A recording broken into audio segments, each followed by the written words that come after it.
If you're an artist of any kind, whether it be a painter, a writer, musician, content creator, Blue Giant is a must-watch film. Not just because it's about music, not just because it sounds amazing, but because it shows the hard work, determination, self-belief, and self-motivation you need to chase your dreams. But more than all that, you need to watch Blue Giant because it shows what it really means to pour your soul into your art, and if you do, it'll stick with people forever.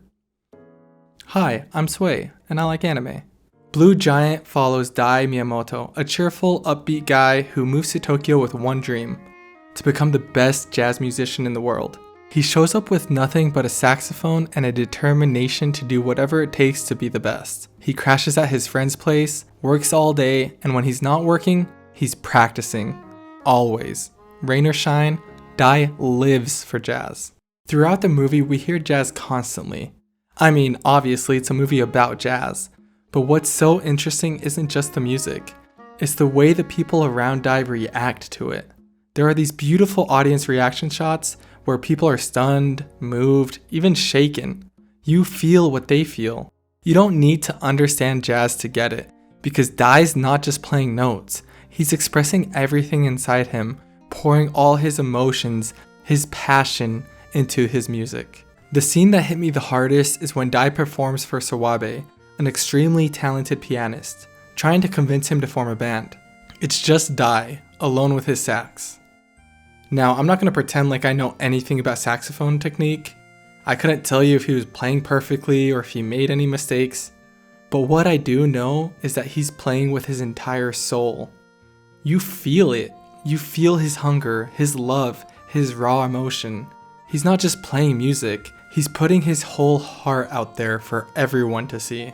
There's a flashback to when Dai first heard jazz live. He's just in complete awe, floored by how a musician could express themselves so much without saying a single word. And that moment changed him. Sawabe, who earlier said that talent beats practice, is speechless. When he hears Dai's only been playing for 3 years, he's shook. How hard must this kid have practiced? We get a glimpse into Dai's past through his old saxophone teacher. He only taught Dai for 6 months, but he remembers exactly how Dai played. Not technically polished, not refined, he actually kind of sucked. But passionate. With every note, Dai meant it. And his teacher felt that, and it made all the difference. He even tells a story of seeing Dai outside playing the sax in the freezing cold. Snow, winter, all of it. Not for an audience, not for money, but just because he had that passion. The movie doesn't just glorify Dai, it also uses the other characters to show what happens when you hold back. Sawabe and Dai form a band, eventually get Tamada, Dai's friend, to be the drummer, and they start performing in gigs and hope to eventually play at the best jazz club in all of Tokyo, So Blue. There's a moment where Sawabe talks to the organizer of the So Blue event, right after Dai, Tamada, and Sawabe perform. Sawabe is expecting some criticism, but he's optimistic because he knows how much work the three of them have put in. The organizer then gives him feedback, and it was something he wasn't expecting. He basically says that Tamada might be a novice, but he gave it his all and it really moved him. Dai has insane potential. His passion was undeniable, and he definitely has a future in jazz. But you, Sawabe, you were boring. And then he explains why. Because Sawabe played it safe. He never risked anything. Sawabe is very, very, very talented at the piano. He plays all the notes when he's supposed to play it, and he does it well. But he didn't pour his soul into the music. Not because he didn't care, but because he was afraid to mess up, afraid to let go. The point of a solo is to be creative, express your emotions, and he did not do it. And that cuts deep. I believe that this scene drives home the film's most powerful message. Being perfect doesn't move people. Being honest does. You have to be willing to open up, to risk failure, to pour everything you have into your art, knowing it might not be enough, but doing it anyway.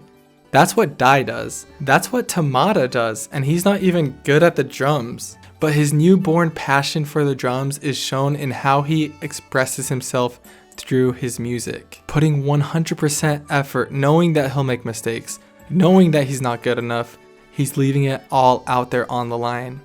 And I think no matter what kind of artist you are, that's what every artist should strive for. Fully knowing that every photo, every song, every video isn't going to be perfect, but it'll connect with people because they can feel how honest the art is. Now, visually, Blue Giant isn't the most groundbreaking anime you'll ever see. It's solid, but for the most part, it's nothing to brag about. That said, when the music hits, yeah, you can brag about that. One thing that threw me off at first was the use of CGI during performances. I didn't like it initially. It felt out of place, but then I started to get it. The CGI makes the musicians stand out.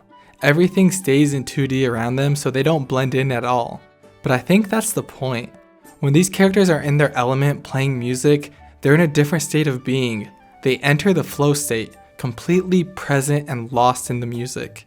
And when they move with a fluidity that feels different, looks different, much more expressive. And the CGI, for all its quirks, helps us feel that. What more can I say? Go watch Blue Giant. It's an awesome movie that will get you pumped up to go chase your dreams and give you an appreciation for jazz. I mean, my favorite movie of all time is Whiplash, so did you really think I wasn't going to love this movie? Blue Giant's soundtrack is phenomenal. I've been listening to it all week, but Blue Giant isn't just a film about jazz. It's a love letter to every artist who's poured everything into their craft.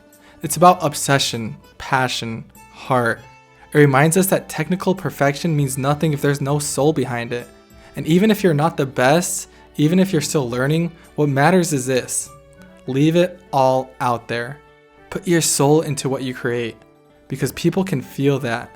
And that's what makes art rememberable. So what are you waiting for? Watch Blue Giant. And don't forget to like, subscribe, and let me know in the comments if you looked up Hiromi, the composer for Blue Giant, after watching the movie, because I've been listening to her all week. And that's pretty much it, so peace.